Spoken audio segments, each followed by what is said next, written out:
انشاءاللہ مسائل کی طرف بھی آتے ہیں، لیکن چونکہ یہ حج کا ایک سیزن شروع ہو چکا ہے، حج کا موسم ہے، ایک بہت بڑی عبادت کی ادائیگی کا موسم ہے، لہٰذا کچھ باتیں پہلے انشاءاللہ حج کے بارے میں کریں گے اور پھر ہم سوالات کی طرف آئیں گے۔ عمومی طور پر جو ہمارے ہندوستان، پاکستان یا بنگلہ دیش کے لوگ حج کرتے ہیں وہ حج تمتع کرتے ہیں۔ ویسے تو حج کی 3 قسمیں ہوتی ہیں، ایک حج قران ہے، ایک حج تمتع ہے، ایک حج افراد ہے،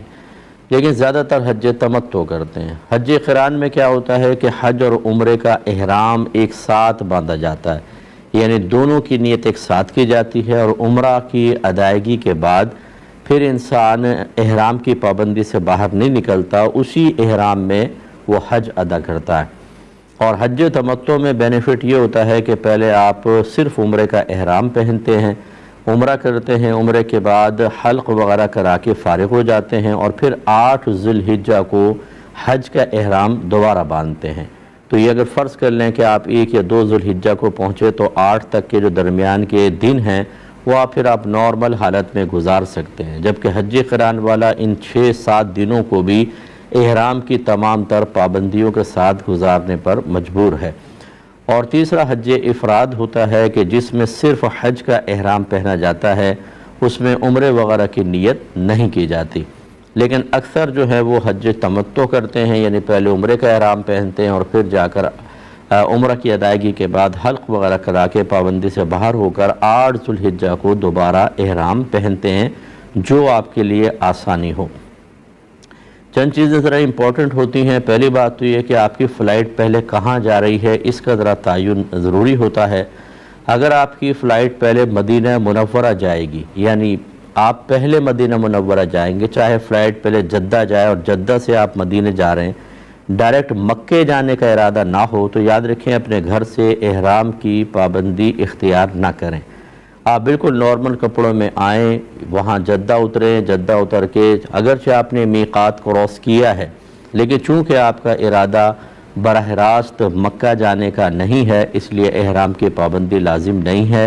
آپ پہلے مدینہ جائیں، وہاں کے 7-8 دن جتنے بھی آپ گزارنا چاہتے ہیں بالکل آرام سے گزاریں۔ اس کے بعد جب آپ مدینہ سے مکہ تشریف لائیں گے تو پھر درمیان میں میقات آتی ہے، جس کو ذوالحلیفہ یا ابیار علی سے بھی تعبیر کرتے ہیں، وہاں پر پھر آپ احرام باندھیں گے، یا اپنے ہوٹل سے بھی آپ کر کے آ سکتے ہیں، لیکن اکثر وہاں مساجد چونکہ ہے، مسجد ہے، وہاں رکتے ہیں، پھر وہاں پہ آپ احرام وغیرہ کی نیت کریں گے اور پھر آپ میقات کراس کر کے آئیں گے۔ اس کا خلاصہ کلام یہ ہے کہ اگر کسی حاجی کے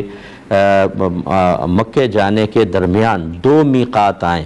تو افضل ہے کہ پہلی میقات سے ہی احرام پہن لیں، اور زیادہ آسانی اس میں ہے کہ پہلی کو چھوڑ دے، اگلی والی میقات سے پہلے احرام پہن لے تو اس کے لیے آسانی ہوگی، کیونکہ اگر آپ پہلے سے پہن لیں تو 7-8 دن آپ کو مدینے کے مکمل احرام کی پابندیوں کے ساتھ لگیں گے، اور یہ بہت ہی مسئلہ ہوتا ہے، ہر ایک پابندی برداشت کر نہیں سکتا۔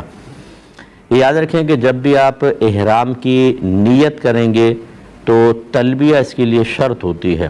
یہ لبیک اللہم لبیک جو ہم پڑھتے ہیں، ایک بار بلند آواز سے، مردوں کے لیے بلند آواز سے، عورتوں کے لیے اتنی آواز سے کہ اپنے کان تک سنیں، یہ احرام کی حالت میں آنے کے لیے انتہائی ضروری ہے، ورنہ آپ کا احرام صحیح نہیں ہوگا۔ 1 دفعہ افضل ہے، اور 3 دفعہ، 1 دفعہ واجب ہے اور 3 دفعہ پڑھنا افضل ہوتا ہے، تو اس لیے بڑی احتیاط کے ساتھ یہ یاد رکھیں۔ اسی طرح جب آپ اپنے گھر سے نکلتے ہیں، کہ فرض کر لیں آپ پہلے مکے جا رہے ہیں، احرام پہن کے آپ جائیں گے،